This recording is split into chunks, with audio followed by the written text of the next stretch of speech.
The attacks of 9/11 overwhelmed the nation's emergency response system. At one point, President Bush was reduced to using a cell phone because it was so difficult to reach anyone in Washington on a more secure system. Those were some of the facts that came to light at today's hearing in Washington as the 9/11 Commission wrapped up its final day of public hearings. Kwame Holman begins our report. With chilling audio tapes of the hijackers confronting their victims as a backdrop, the 9/11 Commission painted a portrait of confusion and poor official communication throughout the frenzied morning of September 11, 2001. In the final day of hearings, the Commission staff reported on the response by the Federal Aviation Administration and the military's North American Defense Command, or NORAD.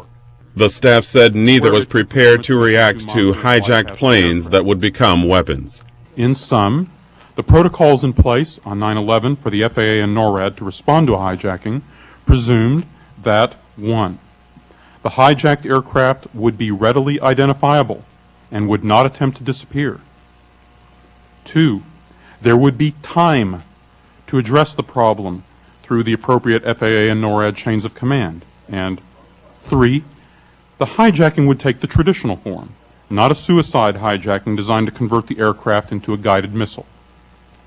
On the morning of 9/11, the existing protocol was unsuited in every respect for what was about to happen. What ensued was the hurried attempt to create an improvised defense by officials who had never encountered or trained against the situation they faced. The staff played air traffic control recordings of the hijackers aboard American Airlines Flight 11, destined to strike the first World Trade Center tower. This is believed to be hijacker Mohammed Atta. We have some planes, just stay quiet and we'll be okay. We're returning to the airport. Nobody move. Everything will be okay. If you try to make any move, you'll danger yourself and the airplane. Just stay quiet. Nobody move, please. We are going back to the airport. Don't try to make any stupid moves. It was the day's first indication to air traffic controllers that a hijacking was underway. The staff said controllers alerted FAA headquarters of a possible hijacking, but were told by the FAA officer on duty that an emergency conference call already was underway. However, the Boston-based controllers of Flight 11 were not satisfied military help was on the way and called the Northeast Air Defense Sector, or NEADS. Hi, Boston Center Team U. We have a problem here. We have a hijacked aircraft headed towards New York, and we need you guys we need someone to scramble some F-16s or something up there to help us out. Is this real world or exercise? No, this is not an exercise, not a test. NEADS promptly ordered to battle stations the 2 F-15 alert aircraft at Otis Air Force Base, about 153 miles away from New York City.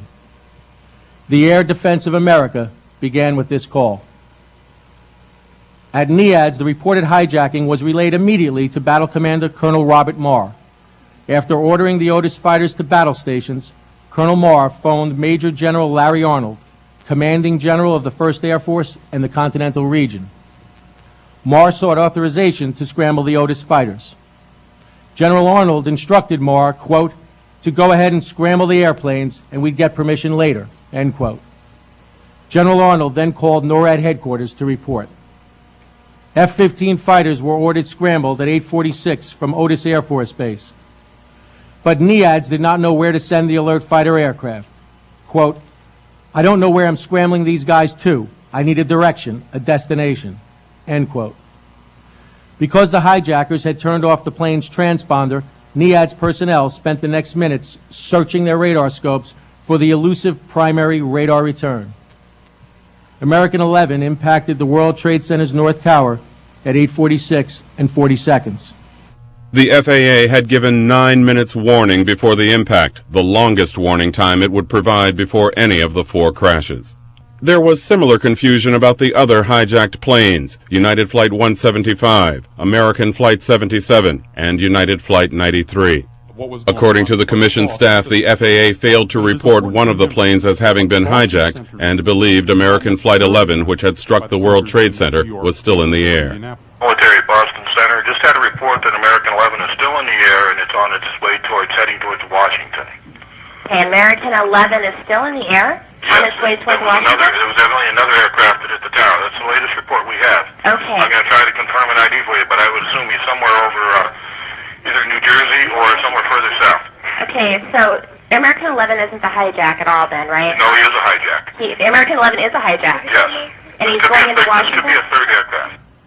When Cleveland air traffic controllers heard screaming and sounds of a struggle aboard United Flight 93, FAA headquarters was slow to respond. At 9:49, 13 minutes after getting the question from Cleveland Center about military help, Command Center suggested that someone at headquarters should decide whether to request military assistance. They're pulling Jeff away to talk about United 93. Do we want to think about scrambling aircraft?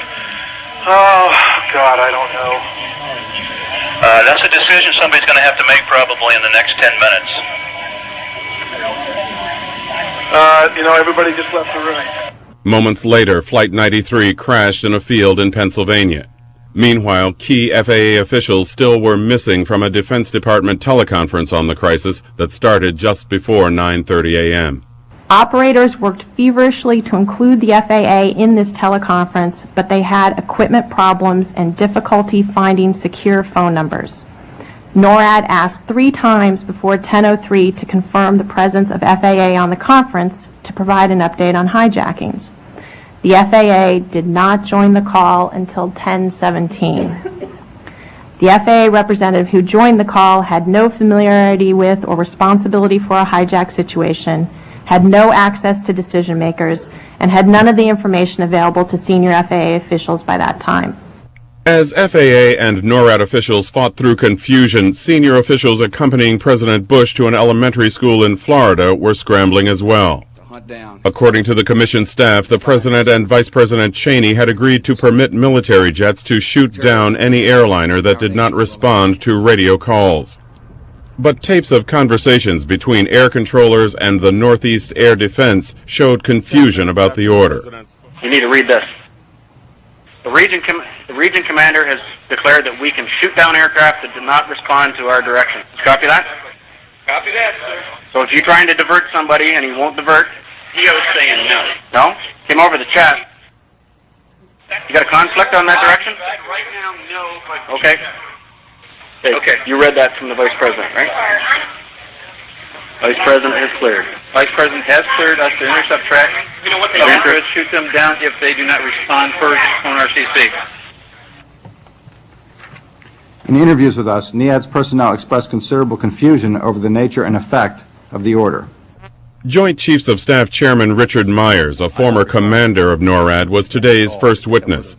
He was asked about a frequent topic of these hearings, the August 2001 memorandum to the President warning of a strike on the U.S. by Osama bin Laden. Had you received such information tying together the potential reflected in the August 6 PDB memorandum that was titled Bin Laden Determined to Strike in the United States, together with this additional information, might you have followed up on a training scenario at the least, such as the positive force training scenario where a hijacked plane was presumed to fly into the Pentagon, a proposal that was made and rejected in the year 2000? Well, a couple of things. I don't know that we would have, because exercising alone is not enough. If you look at all, and you've looked at all the policy guidance we've gotten through the 90s into early 2000, 2001, all the policy guidance was that we treat terrorism primarily as a criminal event. And the role of the Defense Department was to defend our forces primarily. It was force protection, anti-terrorism, not counterterrorism. Counterterrorism responsibilities domestically were the FBI, externally were the CIA. But the Commission staff concluded that earlier warnings would not have allowed the military to intercept the hijacked planes. Commissioner James Thompson asked the current commander of North American Defenses about that. Would it have been physically possible for the military to have intercepted those 3 aircraft before they completed their terrible mission? Sir, our modeling, which we've shared with the staff, reflects that giving the situation that you've outlined, which we think is a situation that exists today because of the fixes, the remedies put in place, we would be able to shoot down all 3 aircraft, all 4 aircraft. FAA witnesses said the agency had not practiced for such a scenario. Today, an FAA official said the focus on September 11th was on getting hundreds of thousands of airline passengers safely to the ground. At 9:45 a.m., when the order was given to land all aircraft immediately at the closest airport, over 4,500 aircraft were in the system. Our focus at that time was to safely land those hundreds of thousands of passengers. By 12:16, for the first time in the history of the FAA, our U.S. airspace was empty of all aircraft, except for military and essential emergency flights. Over 4,500 aircraft and hundreds of thousands of passengers were safely landed under unique and highly stressful conditions. Roughly 1 flight every 2 seconds under those stressful conditions landed throughout the country.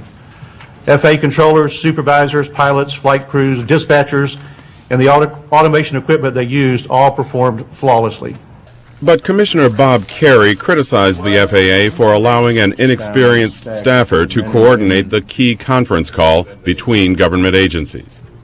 How in God's name could you put somebody on the telephone who joined the call with no familiarity or responsibility for a hijack situation, had no access to decision makers, and had none of the information available to senior FAA officials at that time? What the hell's going on that you would do such a thing? I did not specifically ask this question. One of the millions of questions I wish I would have asked this morning, but I did it. After Chairman Tom Kane brought the hearing phase of the Commission's work to a close, he and co-chairman Lee Hamilton met with the press. I believe they should have. They disclosed that President Bush himself was affected by communications troubles on September 11th. Mr. Bush had appeared in private before the Commission. Keep in mind, they're trying to understand what happened, and they're trying to get the motorcade going, and they're trying to get to Air Force One as quickly as they can. And the President is on the phone, and Andy Card is on the phone, and half dozen other people are on the phone calling a variety of people in Washington. And so there was a real communication jam. At some point, I think we heard that the President was using a cell phone. Is that right, Tom? Remember, but I think I remember that. Yeah, he was trying every way, as were his aides, to get communicate. through. Because here is the Commander-in-Chief, and there are decisions to be made, and America is under attack, and the Commander-in-Chief can't get through to the nation's capital. I mean, that's a serious problem. The Commission plans to issue its final report on the events of September 11th and recommendations by the end of next month.